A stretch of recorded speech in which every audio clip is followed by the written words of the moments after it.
બે દિવસ પૂર્વે ભારતની સંસદ એ દુનિયાની પહેલી એવી સંસદ બની જે સંસદની અંદર જે તે દેશના રાષ્ટ્રના બંધારણના ઘડવૈયાનું અપમાન કરવામાં આવ્યું હોય.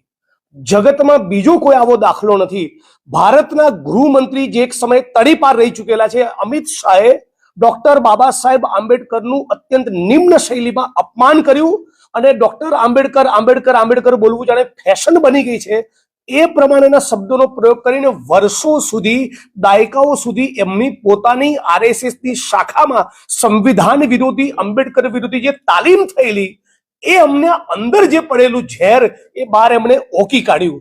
આની વિરુદ્ધમાં ન કેવલ ભારતના વિપક્ષી દળો છે પણ આ દેશનો દલિત, આદિવાસી, ઓબીસી, ગરીબ, વંચિત વર્ગ છે જેને ડોક્ટર બાબા સાહેબ આંબેડકરના કારણે, જેના દેશના બંધારણના કારણે છાતી ખોલીને સ્વમાનપૂર્વક જીવન જીવવાનો, ગૌરવપૂર્વક જીવન જીવવાનો અધિકાર મળ્યો, એને એના હકના અધિકાર મળ્યા, શિક્ષણ, આરોગ્યનો રોજગાર મળ્યા. આ તમામ વર્ગોમાં ડોક્ટર બાબા સાહેબ આંબેડકરની વિરુદ્ધમાં અમિત શાહે કરેલી કોમેન્ટના કારણે ભયંકર આક્રોશ છે અને એટલા માટે અમે માગણી કરીએ છીએ કે તાબડતોબ નરેન્દ્ર મોદી પોતે, ભારતીય જનતા પાર્ટી પોતે અમિત શાહનું રાજીનામું લઈ લે.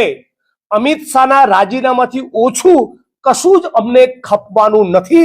અમે આ દેશના ઘડવૈયા, બંધારણના ઘડવૈયા બાબા સાહેબ આંબેડકરનું અપમાન કોઈ પણ સંજોગોમાં ચલાવવા નથી. એમણે એવું કહ્યું કે ડોક્ટર બાબા સાહેબ આંબેડકરના બદલે ભગવાનનું નામ લીધું હોત તો સ્વર્ગ મળ્યું હોત. અમને સ્વર્ગ નથી જોઈતું. જીવતે જીત અમારી ઉઘાડી આંખે આ જ જન્મમાં અસ્પૃશ્યતાની નાબૂદી જોઈએ છીએ. સફાઈ કામદારી ગટરમાં ઉતરીને મરવું ન પડે, મહિલાઓનું, આદિવાસીનું, ઓબીસીનું, દલિતોનું શોષણ ન થાય અને જાતિના નામે થતી હિંસા ખતમ થાય, જાતિ વિહીન સમાજની રચના થાય, સમાનતા અને માનવતા પ્રસ્થાપિત થાય.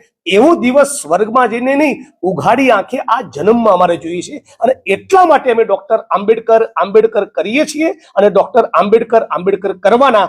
તમને તમારું મનુસ્મૃતિ અને ગોડસેનું રટણ મુબારક. અમે જય ભીમ બોલીશું, ડોક્ટર આંબેડકર જિંદાબાદ બોલીશું અને બાબા સાહેબના બંધારણની વાત કરીશું. સાથોસાથ ગુજરાતની અંદર 23 ઓક્ટોબરના દિવસે નેહા કુમારી મહીસાગર કલેક્ટરે પણ દલિત ને આદિવાસી 90% એટ્રોસિટીઝના કેસ બ્લેકમેલિંગ માટે કરે છે. ડેપ્યુટી મ્યુનિસિપલ કમિશનર અમદાવાદ હતા ત્યારે ઓબીસી માલધારી સમાજની બહેનોને દંડો લઈને માર્યા અને એમને પણ હરામી સાલા શબ્દોથી નવાજ્યા. આ જાતિવાદી માનસિકતા વાળા કલેક્ટર નેહા કુમારીને સસ્પેન્ડ કરવામાં આવે, અમિત શાહનું રાજીનામું માંગવામાં આવે. આ માંગણીને લઈને ઉગ્ર આંદોલન તરફ અમે જઈ રહ્યા છે.